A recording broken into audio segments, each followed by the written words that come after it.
Soriano's pep talk pays off for Guardiola. Eyebrows were raised when Pep Guardiola launched an impassioned defense of Manchester City in his press conference previewing the visit of Aston Villa, in the wake of the Premier League's decision to charge City with more than 100 alleged breaches of financial regulations.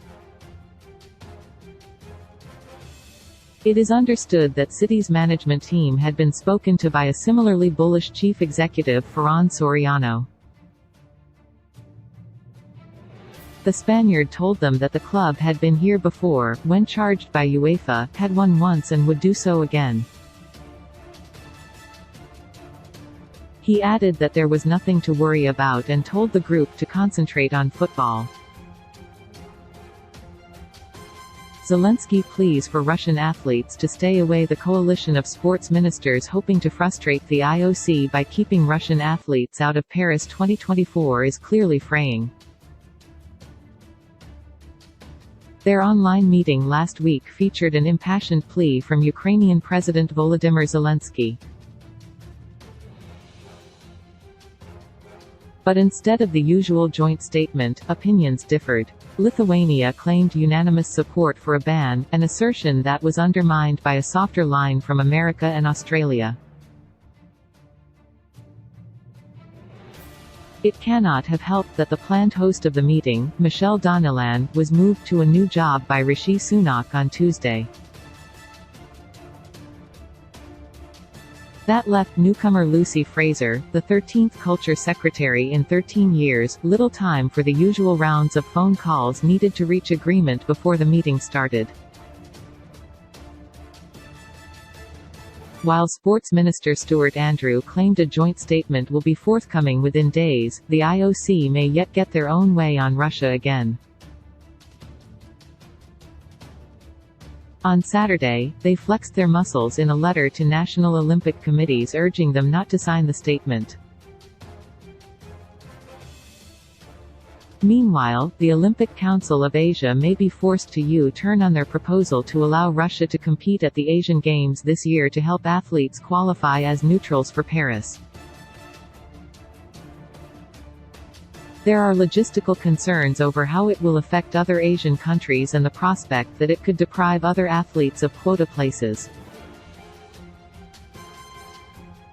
Pep Guardiola has been urged to focus on football by his chief executive Ferran Soriano. Ukrainian President Volodymyr Zelensky is among those that has called for Russian athletes to remain banned from the Olympics. Leads fans' hospitality faux pas. While corporate hospitality remains king among matchday revenue generators for top-flight clubs, the occasional perils were highlighted at the first of Manchester United's two clashes with Leeds at Old Trafford last week.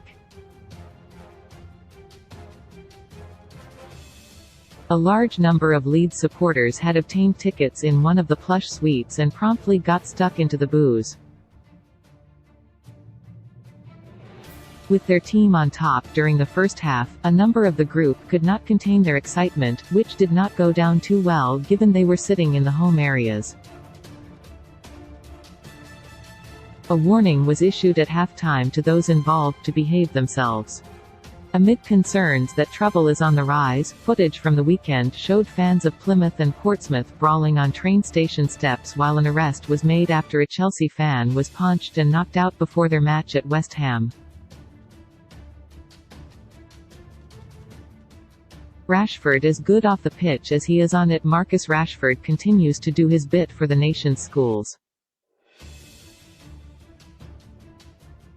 The resurgent Manchester United forward won praise for his successful campaign for free school dinners during the holidays, forcing the government into a U-turn.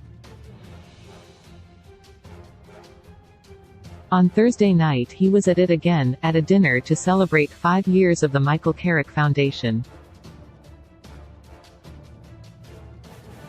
One of the items up for auction was a visit to a primary school by Carrick, along with the Premier League trophy. Rashford paid more than £10,000 to land the prize. Ex-United midfielder Carrick, whose Middlesbrough side won at Cardiff on Saturday to go third in the Championship, set up the charity to aid disadvantaged youngsters across Greater Manchester and Tyne and Wear. The event, in the shadow of Old Trafford at the Victoria Warehouse, also saw dinner with Carrick, Brian Robson and Steve Bruce go for a similar amount. Harry Maguire, Luke Shaw, Scott McTominay and Tom Heaton attended, as did Carrick's former teammates Darren Fletcher and Johnny Evans. Coffee with ex-Lioness and Queen of the Jungle, Jill Scott, was another auction item. Two bidders could not be separated at £2,500, so Scott decided to do it twice and netted £5,000. Marcus Rashford attended a dinner to celebrate 5 years of the Michael Carrick Foundation Rugby on the telly. An important season for Super League kicks off this week with talks over a new TV deal on the horizon and commercial giants IMG involved. Turning the Challenge Cup knockout competition into a Champions League-style format is being considered as Rugby League seeks to secure its future. 2 matches will be shown on Channel 4 along with Sky's games, with near-capacity crowds expected at Warrington, Leigh and Hull KR. Marsh says thanks. Outgoing Leeds boss Jesse Marsh was shown the door last Monday afternoon and did not have time to address his players one final time as they had already finished training. The American instead took the trouble to contact each one of his former charges individually to thank them for their efforts, a magnanimous thing to do given some might think it was those efforts that got him the sack. Jesse Marsh texted his Leeds players goodbye after being sacked as manager in the week. New lockers for the Blues at Cobham. Big spending. Chelsea have signed so many new players that they have had to install extra lockers at their Cobham training base. Officials realized that additional facilities would be needed and acted accordingly. After a busy summer, no fewer than 8 signings arrived in the January transfer window, including £105 million midfielder Enzo Fernandez. Meanwhile, Chelsea staff had to act quickly after they put tickets for their Champions League clash with Borussia Dortmund on sale and accidentally sold all the wheelchair spaces in Stamford Bridge's West Stand lower to non-disabled fans. A hasty message to those who snapped up the spots was sent and separate seats were found for them. Meeting postponed due to publication wait. The EFL All-Club meeting planned for later this month has been postponed while officials await publication of the government's white paper on the introduction of an independent regulator. The document was set to form a significant part of the agenda for the first club meeting this year. The summit will be rearranged once details of the policy are known. Score to survive. Premier League clubs were briefed by Sky Sports Director of Football Gary Hughes at a meeting last week. Hughes told them that the Netflix smash hit Drive to Survive had skyrocketed F1 viewing figures and captured the holy grail of audiences, women and the under-35s. Average viewing figures for each Grand Prix are above those for Premier League matches, although the bigger top-flight games still attract higher numbers.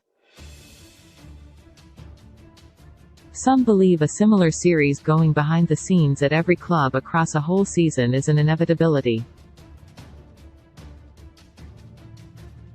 Which broadcaster would produce such a program remains to be seen. Enterprising officials at some clubs are wondering if the right to produce a series could be sold separately from the traditional live matches TV packages. Premier League clubs have been briefed about F1's recent Drive to Survive Netflix series.